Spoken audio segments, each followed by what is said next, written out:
Hi, my name is Victoria, and welcome to Bad Book Bingo, Final Girl Edition. I have a spooktastic new bingo card. Let me pull that up for you. Here we go. This is the new bingo card.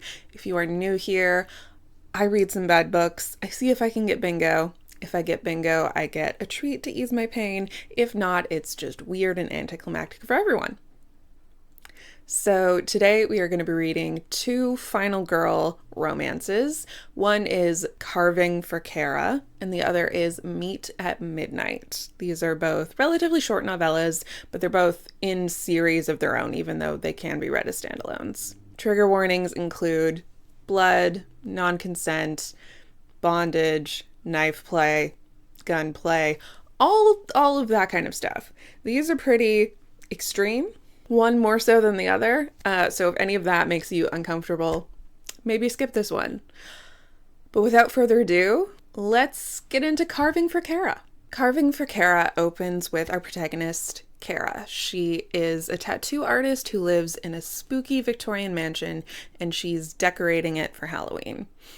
Already in the first 2 pages, Cara has more personality than at least 70% of the female protagonists that I read for this kind of series. She has likes, she has dislikes, she has a real job. The bar is in hell, but at least I appreciate that she feels like a human being.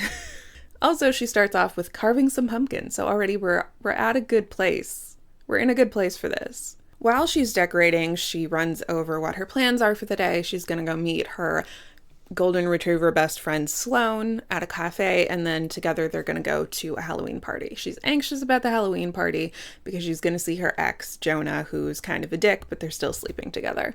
When she gets to the cafe, Cara sees a guy. He's already watching me through whiskey brown eyes, scanning over every inch of my body like I'm some prized possession he's contemplating purchasing. Warmth rises to my cheeks as his sharp facial features and intricately tattooed skin lure me in. I can't help but suck my lip between my teeth. He's the most pleasantly appealing person I've seen in this small town for a long time. Although I suppose it's not saying too much considering the pathetic pool of men there is to pick from here in Hollow Grove. But the point is, he's hot AF. They don't do much more than stare at each other, but I think we've met our male MC. We switch over POVs to Rhett, the guy at the cafe. After 2 painful hours of trying to hack in an overseas bank account the local Don Leon cartel has been using, I'm still no closer. This cafe's shitty Wi-Fi connection makes it damn near impossible to run the programs I need to crack the codes and follow the wire transfers. Finally, we have a badass MC who does a little white-collar crime.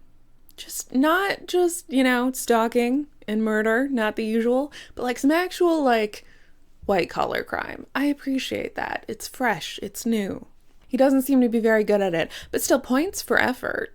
There's no place on Earth these fuckers could go where I wouldn't follow. My sole mission in life has been to destroy the entire operation and kill their incompetent leader. After all, a life for a life is fair, and he took my father's life, so now a debt is owed to me. The only saving grace I've had for the last week in this goddamn cafe, and it's black coffee. Okay, so we have angsty backstory. Just gonna check that off. We don't know if his mom is still alive, so I can't quite check off orphan, but I'm sure we'll get there. So he's in the cafe, and then he sees Cara walk in. So we've already seen this from her point of view, but now we get to see it from his. I don't always love that. It feels kind of repetitive, but okay. He watches Cara and Sloane both talk to the barista, who seems to be a friend of Sloane's, and Rhett perceives this as flirting. And I get how men being jealous can be sexy. I get that. But when they're jealous to the level of how dare she smile at another man? I just don't understand how you're supposed to live your life like that. It's hot when they're jealous when you're talking to an ex or something. Or you're not together and they're flirting with someone else and they're a little bit, but I want her to be mine. Sure. But if you can't smile or make small talk with anyone, that's not hot. That's just kind of annoying. So he spends several pages going on about how special their eye fucking moment was to him, because they had locked eyes for half a second, and now that woman is his entire world. I think that man needs a hobby. For some reason, this transitions into him talking about his Jacob's ladder piercing, which I didn't know what that was, and I had to Google it, and I would not recommend you Google it if you don't know what that is. I was familiar with a Prince Albert, like I've seen those before. This is different. It's a bunch of piercings that go up the shaft on like the bottom edge. Anyone who gets piercings in that like sensitive area is very brave. Braver than me. I teared up a little getting my ears pierced. I could not handle it. But there, he has that. So don't you love learning new things with me on this channel? Yeah, me too. I'm going to check off the most beautiful woman ever because he's just been rambling about how she's the one and she definitely wants it kinky because they met eyes and she's just so perfect. So I'm just going to check that one off. Also, insta-love, because he's already like, this is the woman for me. They haven't even spoken. He's like imagining all these scenarios. He goes on for a long time. It was kind of boring. Okay, so we're already off to a good start. I've stuck my dick in more women than I can count, but that's all it's ever been. Fuck chucking on to the next. Not with this girl, though. She's something else, something new and interesting, and from the moment I saw her, the moment our eyes locked and she bit down on that goddamn plump lip, I knew that one fuck would never be enough. I just find it really hard to believe that a guy is like, I've treated every other woman like a sex doll before, but this one is different. This one that I've never spoken to before, she's different. Why? I don't know. She just is. That doesn't feel very convincing to me. So he is overhearing Cara talking to Sloane about exactly where this party is and who's going to be there and all of this stuff. And he's like, she knows that I'm listening. She's sending me a message. She knows she wants me to be there. She has to want me to be there. That's why she's saying all of this. And like, okay. He also has nothing good to say about Sloane, which like she hasn't done a single offensive thing. She seems very nice and normal. He starts complaining about how she threw her coffee cup in the trash. I know her type, the tryhards with low self-esteem, who flaunt what they have in order to get what they want, and if you refuse, they try harder. I just don't understand why this flavor of misogyny is supposed to be hot. Like, we didn't need him talking about the best friend. She doesn't really do much for the plot. He doesn't have to hate her as part of the plot. Like, I get he's supposed to be like a bad man that we're still attracted to, but the moment you start throwing in this kind of stuff, I'm like, no, throw the whole man away. Like, no, I'm not interested anymore. If he's not gonna also be nice to my best friend, even though he's killing me, like, that's a deal breaker. I'm sorry. He then also goes home and fantasizes about R-wording her while he's in the shower. No thanks. So Cara shows up at this party with Sloane. Cara's dressed up like an angel. Sloane is dressed up like a devil. Cute matching BFF costumes. Adorable. Sloane goes off with one of her crushes and leaves Cara alone, and Cara decides that this is a great time to just go wandering in the woods for no reason. She feels like while she's out there, someone is watching her, but then a bunch of other couples come into the woods and like the moment is lost.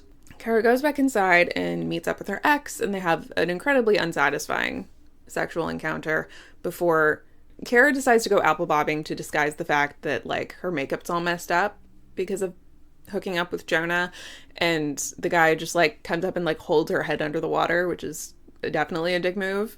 She's very upset about it, but doesn't really do much. He's just like, how dare you? And he's just laughing, and it all like nobody says anything, which is okay. So that happens. Rhett has been watching her this whole time, and he pretends to be Sloane and Cara's Uber driver in order to drive them home, make sure that they're safe. He brings them into Cara's house, tucks them in on the couch, and then plants a bunch of spy cams and steals Cara's panties. And this is why you never let a strange man into your house, no matter how drunk you are. Just don't do it. Just don't do it. We also never come back to him watching her through the spy cams or anything, so I'm not sure why this was included, but he has spy cams in there now. After he drops them off, he goes back to the party. Jonah's still there. He's like sitting out by the fire all by himself. He gets brutally murdered.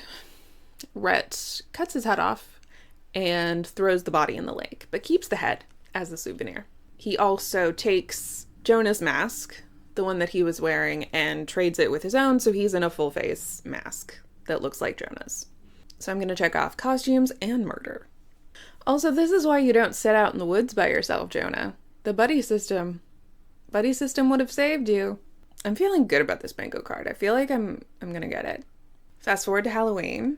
Cara and Sloane are both going to another Halloween party, even though they're still hungover from the last one. I'm too old and introverted for that, but good for them. This one is like out in a big cornfield pumpkin patch thing. So yeah, you know what is going to happen. You know the deal. Cara doesn't really want to be there, but she's like trying to be fun for her friend and like enjoy her Halloween. Sloane warns Cara that she's seen Jonah, or like Jonah's Halloween mask, someone walking around dressed as him, wandering around. So Cara is like, I don't want to do this. I have to go pee. The line for the porta potties is too long. I'm just going to go into the cornfields by myself. The buddy system would have saved you. Never go pee alone is what I've learned from this book. That is the moral of the story. Never go pee alone. Oh, we can also totally cross off I would kill for you, because he did kill for her. So Cara goes out to the cornfield to pee. She sees someone coming towards her and she's like, hey, leave me alone. I'm just trying to pee. She sees that it's Jonah's mask and at first thinks it's Jonah, but then as the guy gets closer, she quickly realizes that it's not Jonah's builds at all. This guy has the rippling muscles and all of that stuff. I'm going to say six-pack because I'm pretty sure under all of that he does have a six-pack. He's just like very, very built. Who are you? I ask, stalling as I think of a way to get back to the party. Back into the public eye, where there are witnesses if this creep tries to kill me. The man wearing the pumpkin mask chuckles. His laugh is deep, haunting me to my core as he releases it. Waves of chills roll down my spine, and I break into a cold sweat. His voice comes smooth and firm, perhaps even sexy, in the most wrong of ways. Run, little nightmare. So she runs. He catches her. There's a bit of knife play, and also a bit of corn play, which was, the whole scene was very uncomfortable to read. The author said the trigger warnings included consensual non-consent, but this does not feel consensual in any way. And I feel like that should have been stressed at the beginning a little bit more, because those are two very different things. Yeah, it made me feel icky. Not my thing. After he does a bunch of stuff to her, he lets her run off again and chases her into the pumpkin patch, where he ties her up with pumpkin vines. Sure, we'll pretend that that's a thing. R-words her again, and then decides to drive her home. She comes home to find Jonah's head sitting on her porch, carved into like a little jack-o'-lantern situation, matching with the rest of her decor, which is honestly kind of thoughtful. In a terrible way. I do like the jack-o'-lantern touch. I do like that. And that is where the book ends. It's just like, it ends with her seeing that, and then just, that's it. That's it for that. Just feels kind of abrupt. Would have been interesting to see whether or not she like got away at the end. I would be interested to see that. I guess the implication is that she probably doesn't. So yeah, that was Carving for Cara. You see the title now? He carved a jack-o'-lantern just for her. Very romantic. I didn't like the sex scenes in this one. I wish there had been more of a disclaimer about how non-consensual they were. Not a fan of this one. I will say that the writing was reasonable quality, considering it's a trash novella just written for Halloween. Like, there wasn't a lot of typos and stuff. It was fine. I think one of my biggest complaints about this book is that we got that whole backstory with his murdered father and how he's like a vigilante hunting down the Don Leon cult thing. And then that like never came up again. It was just like it's a very loose plot thread at the end. And it's like, why did we have to learn that? It feels like this book was cut in half and there should be like another half of a book explaining all of that and like him killing the cartel for her and like all of this stuff, you know? So we are pretty well along our way to bingo. I feel like we're going to get it with the next book. Let's move on to Meet at Midnight. Our first chapter introduces us to Zoe, who is running from a masked killer in a sort of funhouse.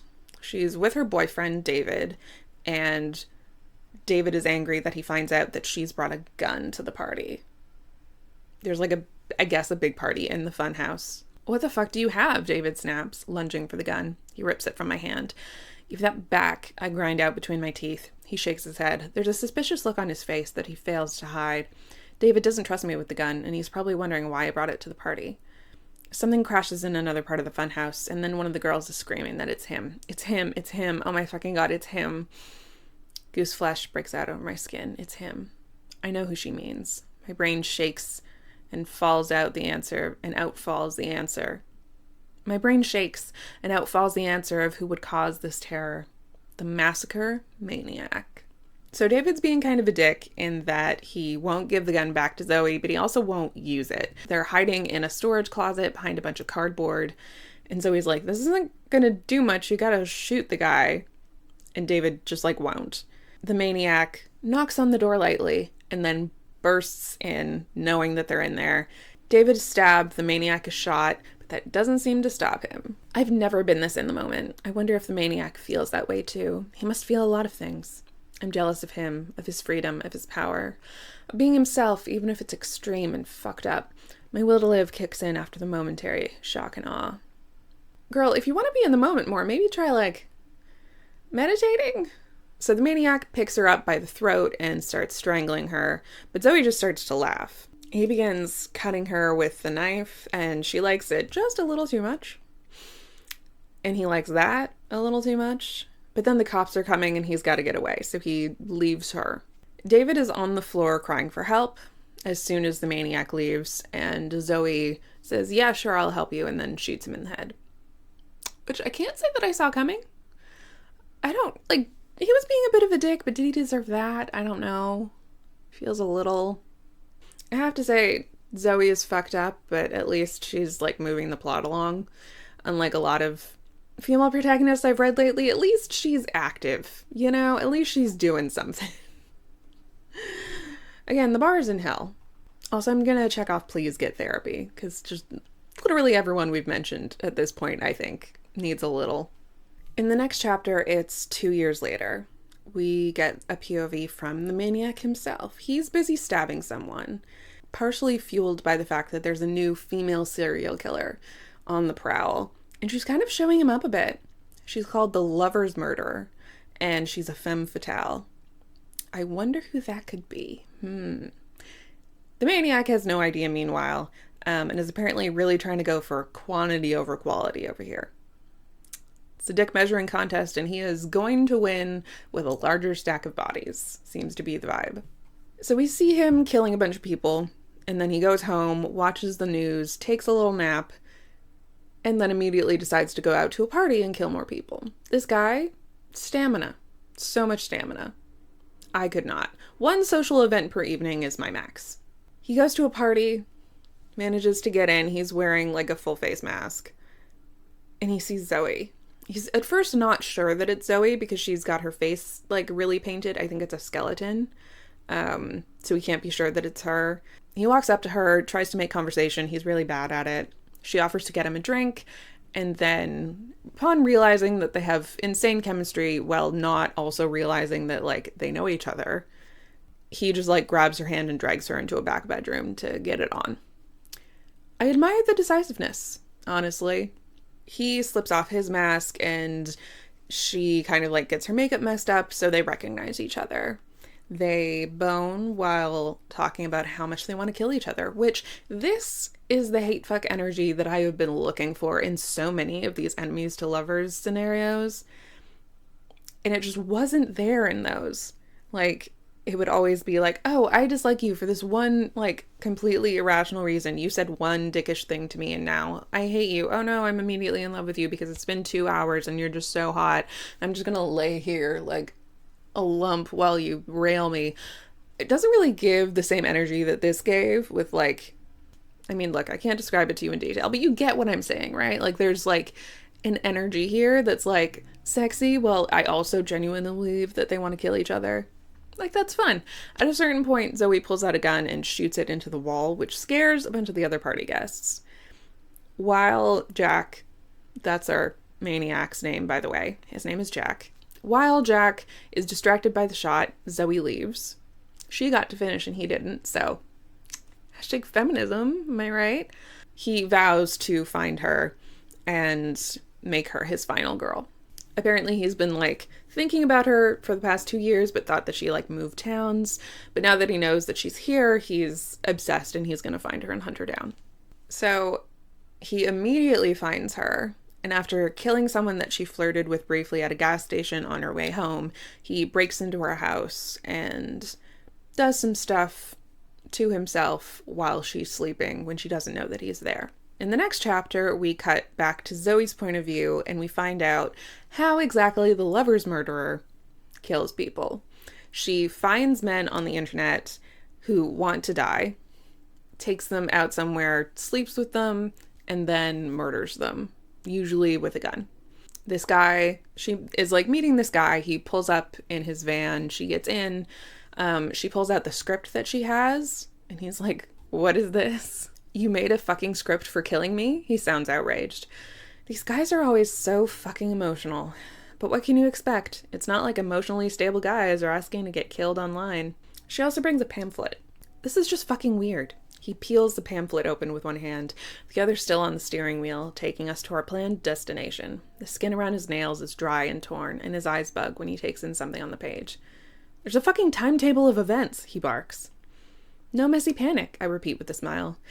To be honest, I added half the shit in there just to fuck with him. Seems to be going swimmingly. Honestly, I like it. If I was going to be an unhinged murderer, I would absolutely make a pamphlet.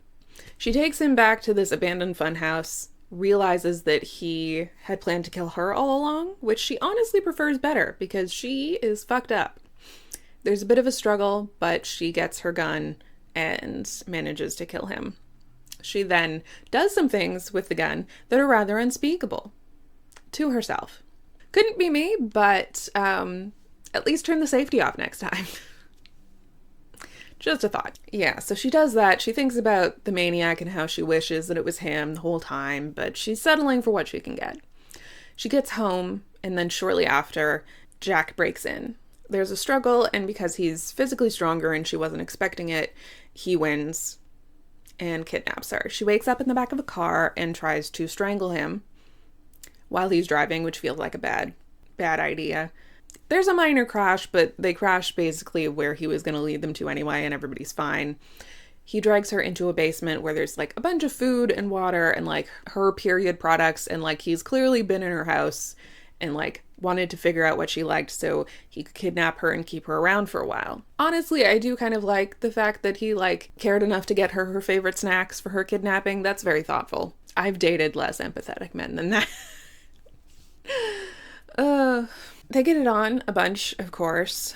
It's actually relatively vanilla other than some breath play, which surprised me considering how kinky things have been so far, but I guess you can't be balls to the walls insane every single time, right?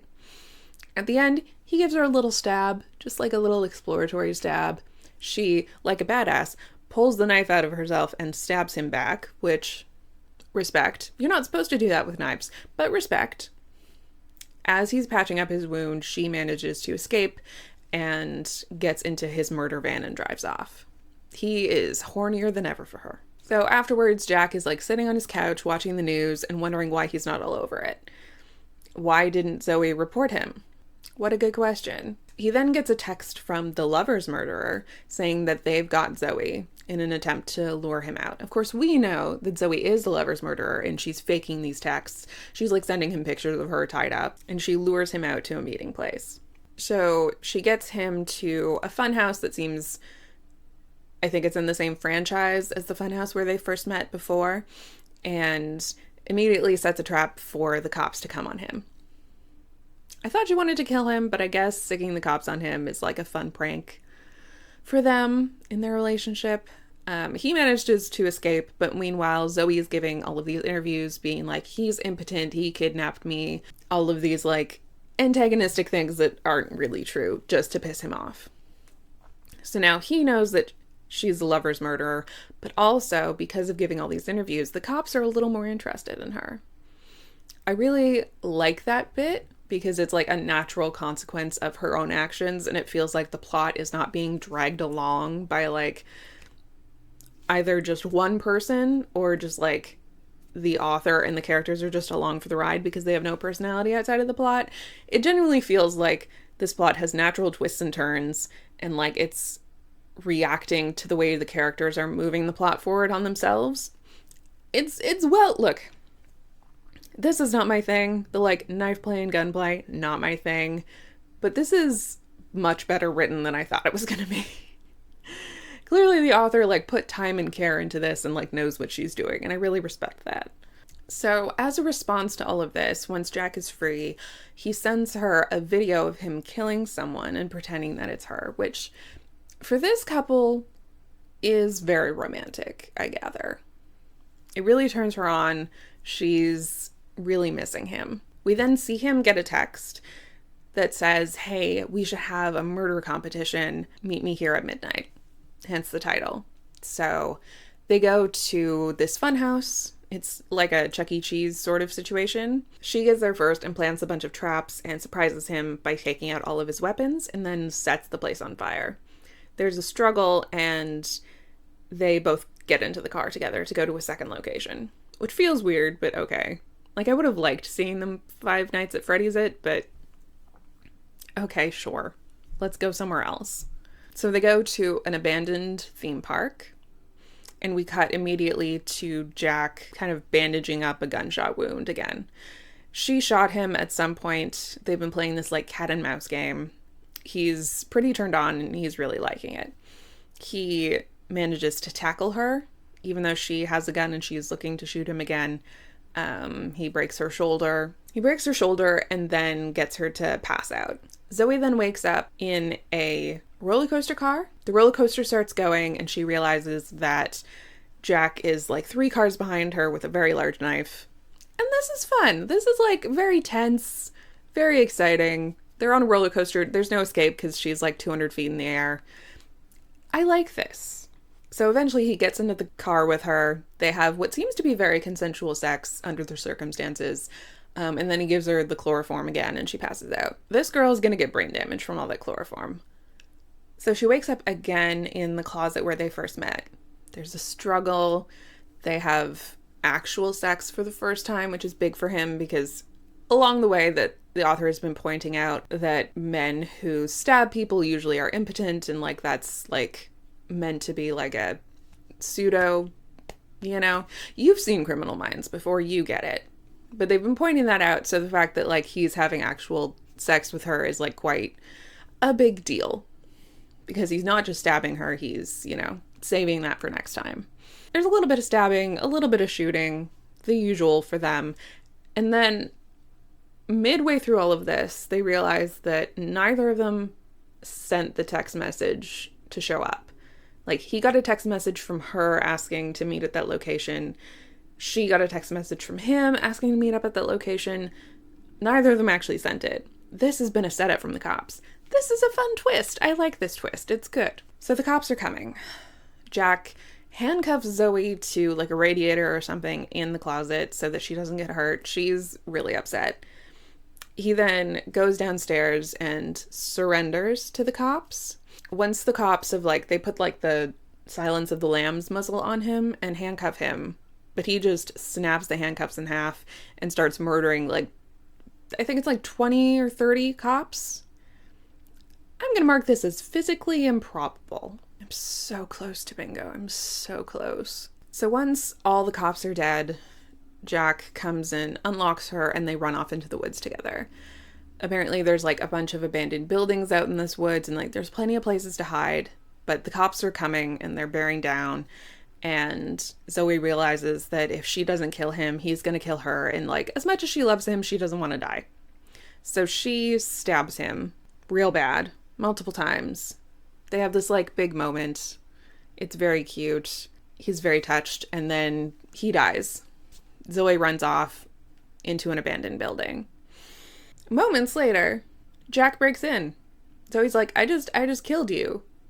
How is this possible? And Jack's like, you can't kill me. You can't. Death can't hold me back. We never really get an explanation of this. He's just like a supernatural killer guy. I'm gonna assume some sort of vampire. That's my theory. If you have a theory, Please let me know in the comments. But after he carves his name into her stomach, they agree to not try to kill each other anymore, and they're going to live together happily ever after. So cute.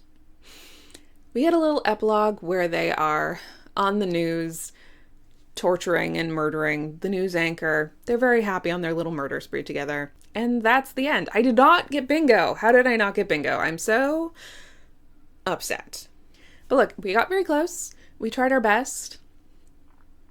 I can still go drink to remove the memories of all of the corn play and the gun play. So it's fine. Thank you so much for sticking around for this whole thing. I hope you had a fun ride with me. Thank you to both of these authors for giving us a good time. If you want to see more bad book bingo or just more terrible book reviews, please like and subscribe. I would love to have you along this journey with me. But until next time, don't go peeing in any cornfields. Stay safe. Buddy system. Buddy system it up. Okay. Bye.